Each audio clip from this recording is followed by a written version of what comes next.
guys, Chef Jana here, welcome back. Today we're going to make a very special risotto. It's a beetroot risotto and it is that simple. It is one of those key recipes that you can change and adapt according to your taste. It is very basic and it is incredibly beautiful. It is fabulous to look at and it's packed with the most amazing nutrients. So let's get started. Medium-high heat. Neutral taste oil. In this case, can it be olive oil? Preferably not, because I have a few restrictions with olive oil in high temperatures. It burns before you cook your food. So any neutral taste oil will do. And then what I have here are some white onions. Onions are already singing and dancing here. Right, at this point we're going to add garlic. Guys, one thing, don't bother taking notes right now at the things that I'm saying, because you have all the ingredients in the description below and also on the website www.chefjanapinheiro.com. You have all the recipes there, so don't bother taking notes right now, just enjoy the video. So garlic, 40 seconds, 50 seconds. Garlic shouldn't cook more than that because it's very easy to burn. It's packed with sugar. So it's going to burn. We don't want that. And like I said in the previous video, if you happen to burn the garlic when you're making your food, throw it all out in the trash can and start over. Because there's this lingering, like very strong taste. And you can't get rid of that in your food. So just start over. Right.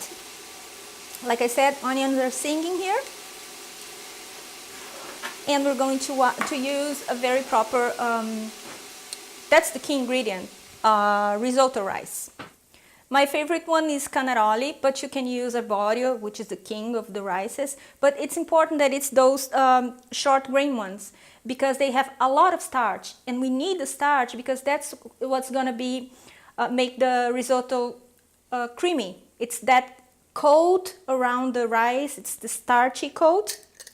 And the quantity, we use this measurement, 1 palm per person. So in this case, it's going to be 3 very hungry people, and that's the quantity. Okay. Trick for a very good risotto. Like I said before, there's this coat that present in the rice, and that's the starch. So in order to release that starch, it's nice, and it's not nice, it's mandatory actually for you to massage it. So you massage your rice, and that's what's going to happen. It's going to release the starch, and that's going to make your risotto creamy. All right, at this point, we're going to add salt, black pepper, be generous. There you go. Right. We are good to go. At this point, we add our alcohol. Well, in Italian risottos, we use wine most of the time, and we use white wine. But for this risotto, because it has such a special color, we're going to use red wine. And you see at the end why, because I'm going to show you the two risottos that I made, one with white wine and the other one with red wine. The difference is like ridiculous. The one with the red wine, it looks much more colorful, and it has a little bit more vibrant taste to it. So half a cup, a little bit more if you want. Don't worry if you don't drink alcohol or you're going to serve this food to kids, because by now the alcohol is already gone. It is already evaporated. How long is the rice going to cook? About 20-25 minutes. Remember, we fried the onions in medium-high heat. Now it's medium-low. Can you make it without wine? Yeah, you can, but it's not gonna taste the same. And you're gonna have to be stirring more and more and more and more, because again, the alcohol helps to produce that creaminess. Okay. Now, very good quality, preferably homemade vegetable broth. Half a cup every time. Stir it, massaging it. And there you go. Be patient. Risotto is dead easy to make. Very easy, but it requires a little bit of love, because you gotta be around, you gotta pay attention. At this point, if you wanna, like, oh, I forgot to do something in the kitchen, just leave it. Go do whatever you gotta do. Come back and keep massaging it. And that's what I'm gonna be doing here for quite a while. So I'll see you in a few minutes.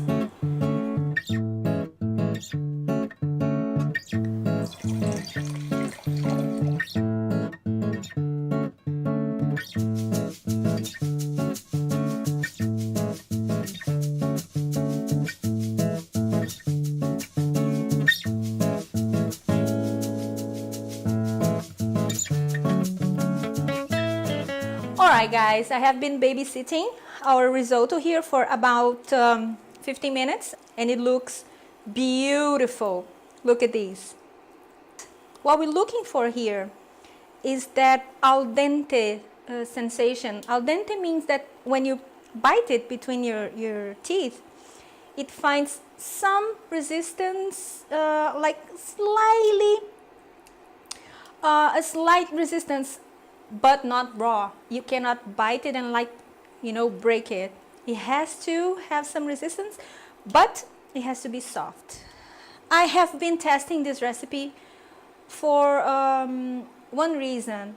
I wanted the beetroot risotto to be really colorful. I wanted the beets to be the colors, I wanted to be really vibrant. And in the previous recipes that I've made, I came to a conclusion. Number one, you have to, instead of boil the beetroot, you roast them. You put them in aluminum foil and put them in the oven and let it roast, because this way it's gonna keep all the color inside, as opposed to if you boil it, the color is gonna bleed all over the water. You're gonna lose a lot of the color. That is really something to pay attention to. And the beetroot, oh yeah, that's the other thing that I was gonna say. I've left the beetroots for the last 5 minutes. I didn't cook, I have not cooked the beetroots like many people do at the beginning. No, I've left for the remaining 5 minutes, because one, it's already cooked. I have roasted it in the oven. And two, I want the color. That's why we're making this, right? It's very delicious and it's fabulous, but it is like amazing, the color, if you add the beetroot last. And that's what I'm doing now. It is looking oh so pretty and it smells so nice. We still have a little bit of summer, like tiny bit, so still have some very fresh beetroots. And final touch, you guys remember the Parmesan cheese that we made previously? Click on the link on the top, because we're going to use, off with you, we're going to use not so much, just a tiny bit, like that. When you turn it off, that would be like 2 spoons or something like that, 2 tablespoons. And done. Another thing that we have made before, cashew cream. This cashew cream here is some sort of creme fraiche, because I added a little bit more lemon than I would for the cashew cream. So a little bit on the top and the decoration. Of course, I'm going to taste. Where's that? Can I use this? It's really hot. I don't know what else to say other than fabulous. That is to die for. Guys, thanks so much for watching. Don't forget to like, share, and subscribe. Thanks so much for the comments. Keep them coming. I love it. And I see you next time with an amazing surprise. I have prepared something very nice for you. I think you're gonna love it. And I see you next time. Have a wonderful week. Bye.